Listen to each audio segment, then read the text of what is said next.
Hi, Juliet. Welcome back. How are you? Christy Lee, I'm fine. How are you? Going great. We are both in the midst of a lengthy lockdown. How are you Uh, coping? it's boring, but the sun is shining. So I don't know. I find it much easier when the sun shines. Yeah, the days are But getting longer yes, there too, is a aren't sense they? of, yes, although this deja vu sense kind of, I don't know what day it is, basically.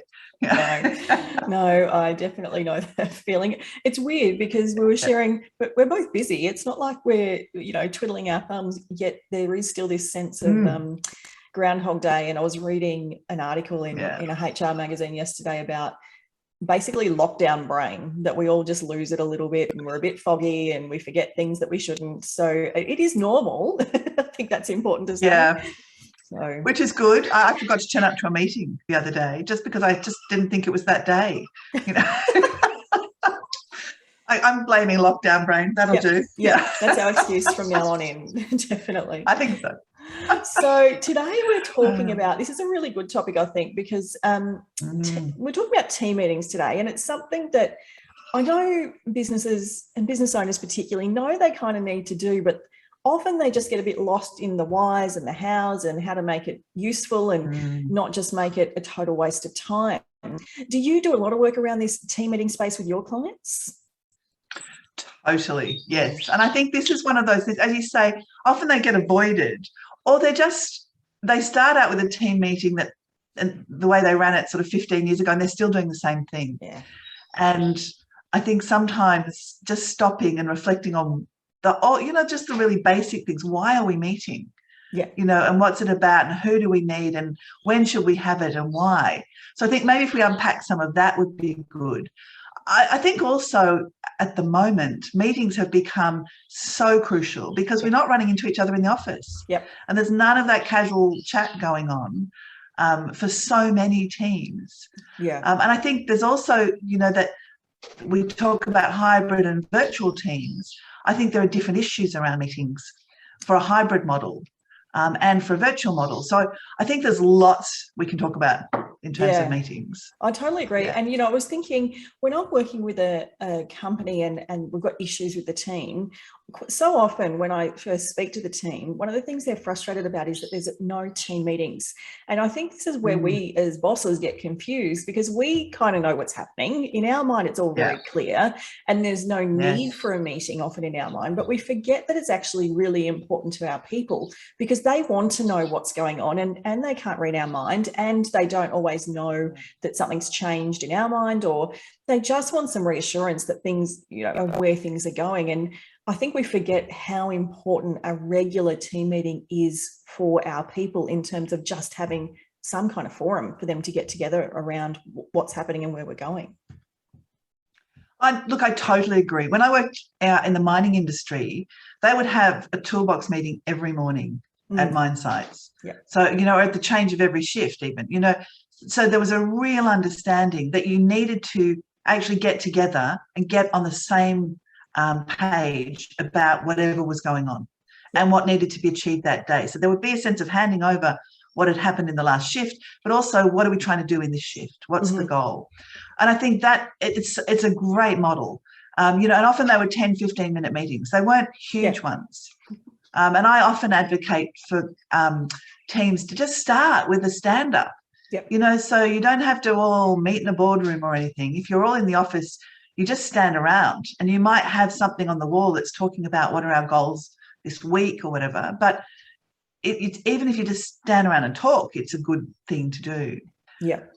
But I think when we go to this hybrid and virtual model, I think weekly meetings have to be the absolute baseline, Yes. that you need to be bringing your people together at least once a week to talk about, where you're going. And as you say, just to connect people, Yep. I think it's important.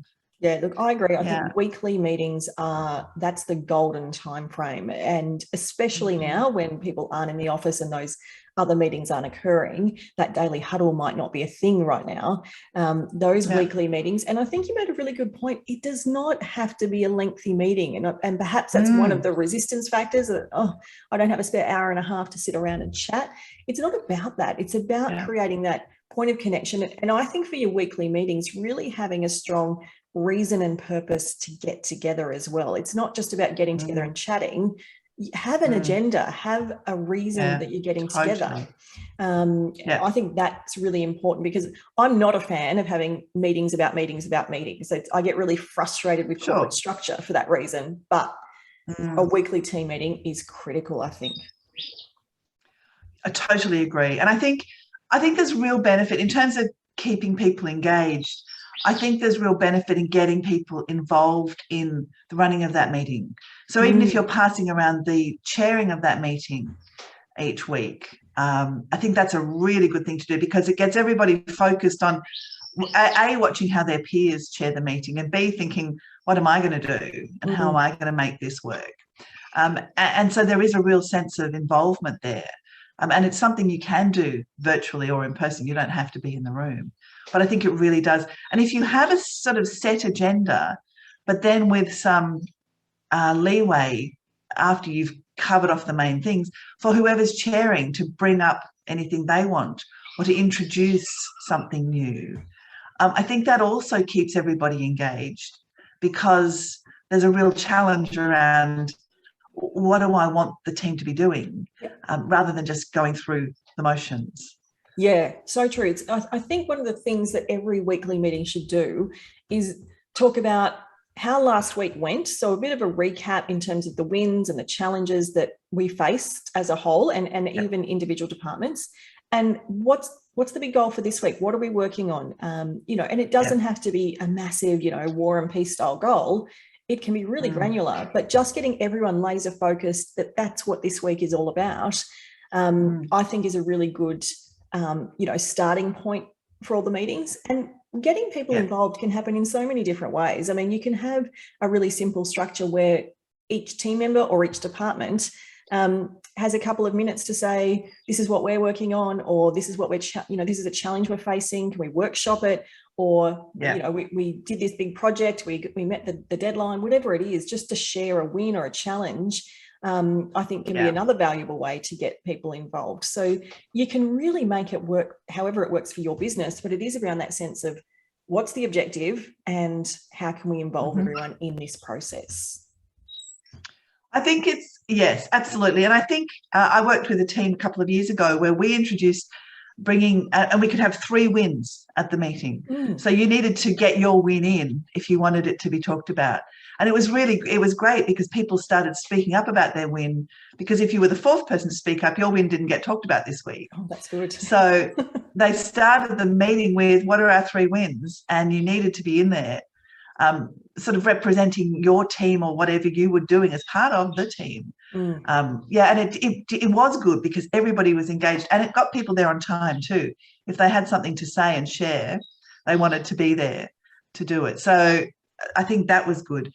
The other thing I want to add, whilst I hate meetings for the sake of meetings, is that I think what often gets neglected is that we might have a whole team meeting, but often we forget to have leadership team meetings. So engaging our leadership in how they're leading, I think is really critical. And again, it doesn't have to be a long meeting, but I think you need to be getting them together every week, because you're talking with them about where have we come and where are we going, but you're also talking with them about how are our people going, which I think is a different conversation to the one you're going to have at the whole team. Yeah. And I think you start to lift your leaders when you do that. And so often what gets lost, the message that gets lost at that middle management level, I think.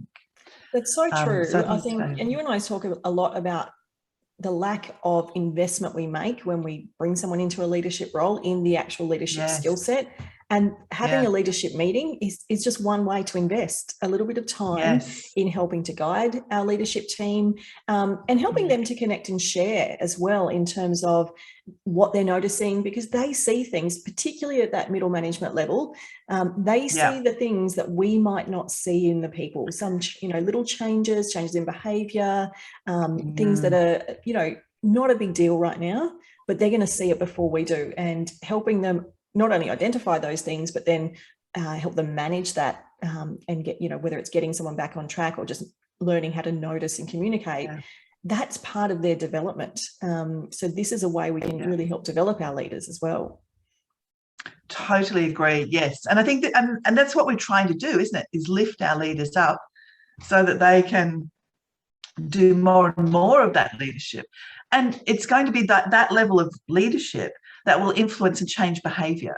It's not going to be us running a business who does that. Yep. We really rely on that level of leadership, to lead change if we need it, and drive culture if we need to, those sorts of things. Exactly. Yeah, it's so important, I think. Yeah. And I think as well, when we talk about team meetings, we have to, really look in the current climate that we're working in with our often remote or at least hybrid teams, the way that we used to do meetings might need to change as well. And I think one of the most important things is, if you've got a hybrid team, I would set up your team meeting to suit your remote workers first, rather than trying to plug them into a boardroom setting where really the people that are in the room have a benefit of being able to read the room and feel more well. I guess when you've got that situation where everyone's in a boardroom and you've got 8 people just on a Zoom screen kind of thing, there's always an us and them.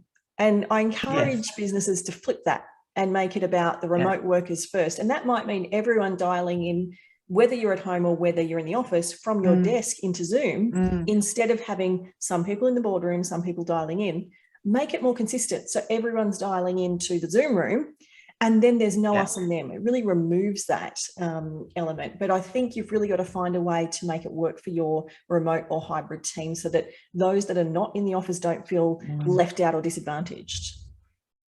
I think that's such a good point, because I think you do create different environments. The minute you gather people in a room and you have other people on Zoom, inevitably there's an us and them. Yeah. So yes, keeping it all as us and we're all individual is definitely a good way to do that. I think also with the hybrid and virtual teams, we need to meet more often, not less. And I think what I saw last year, particularly when we first started all working from home and working remotely, was that we almost met less, because it was like, we've all just gone off to our little bunker and we're just doing our thing. But the reality is that if you want to keep the team engaged, I think you have to meet more. And I think you have to, and I know I talk about this a lot, but I think you need to have a mix of work meetings and just catch-ups, where the team can just kind of get on Zoom for half an hour and have a cup of tea together, or the Friday night drinks, or whatever it is. So you have your work meetings and everybody is clear about what's being achieved in those. And you might have your Monday morning, and then you might have a midweek catch-up, or a Thursday morning to see, where do we get to, what do we need to do before Monday, sort of thing. Yep. And I think that works really well. But then I think you do need some informal time to just kind of chat, to do that stuff that we don't do because we're not in an office anymore. Yeah. It's that social stuff. And I think you were sharing earlier that you have a document around that has 20 different themes for Friday drinks. And I love that, because I think that whole thing of having a theme, it's just, not everyone has to get into it, and some of your staff won't, and that's okay. But it does really do a lot for those that really rely on that social connection at work, because you'll know that your extroverts need social connection far more than your introverts. So even though those kind of things do cater more for your extroverts, your introverts will still turn up. They may not participate fully, but it makes a massive, massive difference to your extroverts. Because don't forget, right now, if your team's remote, that's playing perfectly into the wishes of your introverts. So they're getting everything they want right now. They're loving this. Yes. Extroverts are really going to be struggling, and those social opportunities and creating them and making them not a work meeting, but purely for social connection, it's going to make a massive difference to how engaged your extroverts are, I think. And it just keeps that social fabric kind of woven tightly, which might be a little bit frayed right now. Definitely. And it's interesting, that whole introvert-extrovert thing, because working with a team last year, what we found, we had a regular morning tea slot every morning. I think it was 10:30 to 11. If you were around, if you didn't have other meetings or whatever, you could just dial in. And what I know is people talked about this, sometimes they just dialed in, they didn't turn their camera on, they just liked having the chat around them. They didn't need to be part of it, but they just liked hearing it. It's a bit like going and sitting in a cafe. there was a sense that there were just other people in the world for half an hour. Yeah. And then they went back to work. And I think that was such a valuable thing. And some people use that time, they'd go for a walk and they'd talk to whoever was in there. And some days you'd dial in and there'd be nobody there. And that was fine, you know, and you just go away again. And I know some people would dial in a few times just to see if they could catch somebody, you know, and if that didn't work, that was a pity. But yeah, the theme thing was really powerful. And it came about because we organised Friday night drinks on Zoom. But by the end of the week, most people were locked down. And so the what have you been doing all week question is a bit like, well, work. And what are you doing on the weekend? Well, nothing. You know, and you can only do that for a couple of weeks before that becomes really depressing.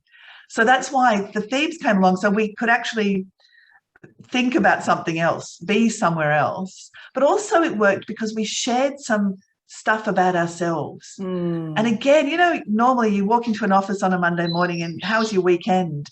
And, you know, this is going on in my life. Or Friday, oh, I'm really looking forward to doing this. You know, all of that has been lost. And so having a theme actually helped recreate some of that. Oh, that's such an so yeah, it was point. Just the personal connection. Yes. That we miss, I think. Yeah, I think that's, you know, and that's something I hadn't even thought of in that aspect. But you're right, we do share about our lives. And right now, the only thing we're sharing is maybe how far we've walked or how the challenge of homeschooling is going. There's not that, you know, I can't wait to see my favourite footy team play on the weekend or, you know, I'm going on a road trip. There's none of that, which, you know, it's how we get to know each other in terms of, and it's how we get to know our team as well in terms of our actual employees, because knowing that, you know, is key to us knowing how to reward them, because we know that they love day spas, so we would send them off to a day spa, or we know they love, you know, road trips. So yeah, that's a great point, just making that connection to letting people share a bit personally about. And it also just enables people to connect with one another, because what I saw was, you know, we'd have things like, you know, your favorite 80s band crush, or the first poster you put on your wall, or whatever, you know, first concert you ever went to, or, you know, the best travel experience you ever had, or the, you know, the worst one, or whatever. Like, and then people would go, oh, I went to Croatia. I was in Croatia at the same time. Or, you know, did you go here? Or, you know, oh, you love Holden, whatever cars, you know, oh, I've got one of those, you know. So you see these connections being built in a really around personal and informal stuff, but it is so critical to building the team. I agree. I think that is fundamental to how you build that trust, and how people then feel they can bring more of themselves to work because, you know, they made those connections. So I think we do underestimate the power of those informal meetings. And I think at the moment, as you say, there's this sort of sense of don't make me go to another meeting. But I think as leaders, we do actually need to get our people together a bit more when things are uncertain, when people are locked at home, you know, all of those things I think are really good reasons to actually put in more meetings, not less. Yeah. And I think part of the factor around that is, like we were chatting at the beginning, we are all experiencing a little bit of a lockdown brain situation going on. Focus is tricky right now. Yes. So, you know, if you're going to set big, lofty goals, and just, it's not a set and forget, because we don't have that momentum, you know, and our brain power of staying in the office. So having more regular meetings, and again, they can be shorter, just focusing on little micro steps along the way just keeps momentum happening. And I think that is part of why we do need to have really regular meetings. And even, you know, if you're not in the office, you're not going to do that huddle, maybe it's a 9 a.m. 5-minute Zoom check-in. You know, it can be something like that. Because I actually think we've gone away, like when this all started, it sounds like so long ago, back in 2020, we were really good. But we got really good at all these extra Zoom meetings. And then we hit this Zoom fatigue issue where everyone was just over being on Zoom. And I think the pendulum swung a little too far the other way, where now we're not doing those social things like we were. I'm certainly noticing that this particular lockdown, and you know, I'm not in lockdown 75 or whatever you guys in Melbourne are in, but this particular lockdown, there's less of that happening. You know, even personally, there's less of that happening, but certainly from a business perspective. So I think we're kind of got to come back to find a middle ground, because this is, we're here for the long haul. This isn't ending in a week. So I do think exactly that again. I think there's one other thing that's worth talking about, which is having your camera on. And what I see is, because if you were meeting in the office, there'd be no question about you being there. But on Zoom, I think it's so easy for people to turn their camera off, put themselves on mute, and then I don't know, who knows what they're doing in the background. They may be paying absolute attention, but they may also be off getting a cup of coffee, doing whatever. And I think as a leader, you want to know your people are there and engaged. Mm-hmm. Yep. And I think asking for cameras to be on is not an unreasonable request. Not at all. And I know sometimes technology makes it difficult if you're having a wobble and you need to turn your camera off while you speak. But I think there is a real issue about engagement. And I think it's a real signal of disengagement if you're seeing team members who don't turn their camera on. Yep. And I think then you need to be checking in outside of those team meetings to find out what's going on for them and how they're tracking. Yeah, absolutely. I'm 1,000% with you on camera on, and I think it should be a non-negotiable, because you need to read as much body language as you can, and it's not the same on Zoom. Which is not much, frankly. No. But you if you watch carefully, you'll see the little eye rolls. You'll see when someone's clearly, which I'm massively guilty of, looking at this screen over here, typing away whilst I'm doing something. You'll see those things if the cameras are on. Yeah. So, if you're going to get them to put their cameras on, the other trick is to actually look at what's happening and really pay attention to That's true too. Yeah. And I think we need to lead that as well. I don't think you can say that has to happen and then take team meetings in your car and say, well, I can't put the camera on or whatever. Totally. Or, you need to be present as well. Yeah. And what I saw worked really well, and again, this was when it all kicked off last year, was some of the businesses I was working with had little competitions around the best Zoom backgrounds that they could create. So I was working with a sporting organisation, and I dialed into a meeting with them not knowing about this little Zoom background competition. And they, it was like the best sporting background. So they had like velodromes in the background and, all different sports going on, baseball fields. And that was a great way for the, that's their industry. So that makes total sense. But it was a great way that, every time you dialed in, you didn't know what you were going to get in terms of who's updated their background and who's, now, winning the World Cup or, doing something different. So, use those things as a way to get the team engaged in turning their camera on if they are reluctant. I think that's fantastic. Yes, absolutely. Yeah.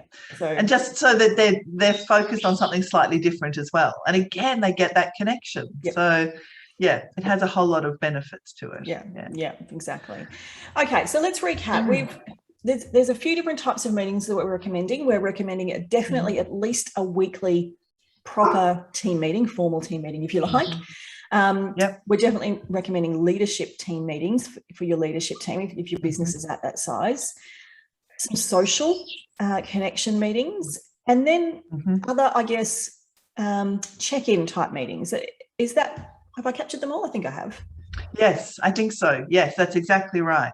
Yeah. So I think at the very least one meeting a week. Yeah. But if you can do a check-in meeting towards the end of the week, I think that's also very valuable. Yeah, absolutely. And I think that one team meeting if nothing else, start there and focus on that, because that is the main thing you definitely want to have in place, and get everyone involved. Create a structure and a format and a agenda that creates involvement and that has a real purpose, and have the same, process week in, week out, so people get comfortable with it. I think so. And use it to focus your people on goals, and on what's being achieved and where we're heading. I think there's so much value you can get out of the meeting that's not just about getting people together, but about really getting them engaged with where you're going. But that's a really good point, Juliette. I think meetings should have a purpose and they should be valuable. You shouldn't ever walk out of a meeting thinking that was a total waste of time. So definitely make sure that there is purpose and value to the meeting, and remember how important it is to your team as well. And you will, I have no doubt, you implement that weekly meeting and you will increase your engagement every time. And I think, and that's such a good point, in that you don't want your team not knowing what the meeting's about. So when you have a purpose and an agenda, they come knowing what's going on and what the expectation of the meeting is. And I think that's really critical. I met somebody a few years ago who said, I never go to a meeting if I don't have an agenda up front. It's just a complete waste of my time. And I think even for a weekly meeting, as long as you know that we're going to cover off what happened, what's coming up, what are our key challenges, those sorts of things, then that may be enough of an agenda for you. But it has something, I think. Yeah. As you say, that just guides people and gives it's consistent. Yeah. Absolutely. Awesome. Great chat as always, Juliet. I think it's such an important topic that you and I see the benefits of day in, day out in the work that we do. So yeah, absolutely. Lovely to talk. All right, we'll speak again next time. Thanks, Juliet. Perfect. Thanks, Christy.